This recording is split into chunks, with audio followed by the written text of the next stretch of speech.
Already Nagaon S পিক ফোনযোগে জনাইছিল যে কিবা দুৰ্বৃত্তৰ ষড়যন্ত্ৰ কৰিছে মোৰ ওপৰত। অচিক ফোন কৰিছিল। অচি আধা ৰাস্তাত ভুল বাটেৰে আমাৰ এমপিক লৈ যায় ষড়যন্ত্ৰমূলকভাৱে। অসমৰ মুখ্যমন্ত্ৰী ষড়যন্ত্ৰমূলকভাৱে বিজেপিৰ গুণ্ডা বাহিনীক লৈ পেলাই আমাৰ অসমৰ মুখ্যমন্ত্ৰীয়ে ষড়যন্ত্ৰ কৰি পেলাই আমাৰ সাংসদক নিৰ্মমভাৱে প্ৰহাৰ কৰিছে। গতিকে আমাৰ গৌৰীপুৰ সমষ্টিৰ যুৱ কংগ্ৰেছে আমি ধিক্কাৰ জনাইছোঁ আৰু অতি শীঘ্ৰে আমি মুখ্যমন্ত্ৰীক দাবী জনাইছোঁ যে অতি শীঘ্ৰে 24 ঘণ্টাৰ ভিতৰত এই দোষী কালপিতকেইটাক বিজেপিৰ কালপিতকেইটাক কৰায়ত্ব কৰিব লাগে আৰু জেল হাজতলৈ প্ৰেৰণ কৰিব লাগে। আৰু যদি নকৰে আমি অনাগত দিনত আমি আজি সকীয়াই দিছোঁ গৌৰীপুৰ সমষ্টিৰ পৰা যুৱ কংগ্ৰেছে আমি মুখ্যমন্ত্ৰী হিমন্ত বিশ্ব শৰ্মাক গৃহ বিভাগৰ মুখ্যমন্ত্ৰী আমি সকীয়াই দিছোঁ। যদি গ্ৰেপ্তাৰ নকৰে আমি অনিৰ্দিষ্ট কালৰ বাবে আমি ধুবুৰী জিলাকে ধৰি আমাৰ গৌৰীপুৰ সমষ্টি কটকটীয়াভাৱে বন্ধ ৰাখিম। আৰু আপোনালোকে দেখা পাইছে আমি হিমন্ত বিশ্ব শৰ্মাৰ পুতলিকা জ্বলাব আহিছোঁ।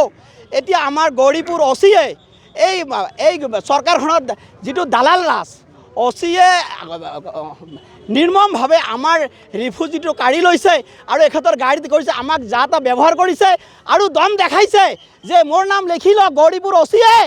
এনেকৈ কৈছে আমাৰ যুৱ কংগ্ৰেছক মোৰ নাম লিখি লওক। তেনেহ'লে এই অচিয়ে তেনেহ'লে চিন্তা কৰক প্ৰশাসন অসম পুলিচে কেনেকৈ মুখ্যমন্ত্ৰীৰ দাফতত চলি আছে।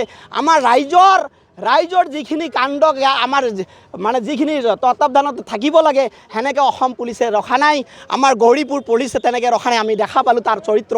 কাৰণ আজি যেনেকৈ অচিয়ে আমাক যেনেকৈ দম দিলে মোৰ নাম লিখি লওক, আমি ভয় নকৰোঁ।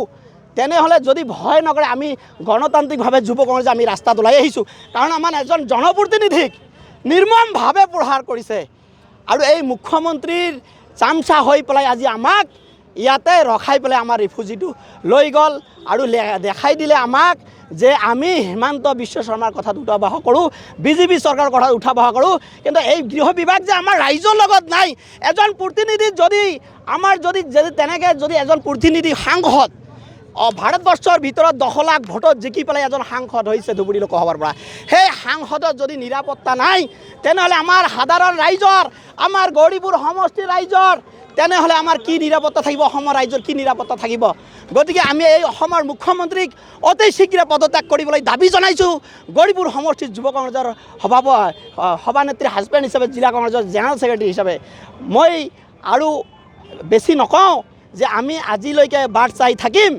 যদি আমাৰ এই গৌৰীপুৰ সমষ্টিৰ যুৱ কংগ্ৰেছে আমি আজি দিনটো বাট চাই থাকিম, মুখ্যমন্ত্ৰীয়ে যদি দোষী কৰায়ত্ব কৰিব নোৱাৰে তেনেহ'লে আমি কটকটীয়া বন্ধৰ আহ্বান জনাইছোঁ এই নিউজ চেনেলৰ যোগেদিয়ে। ধন্যবাদ।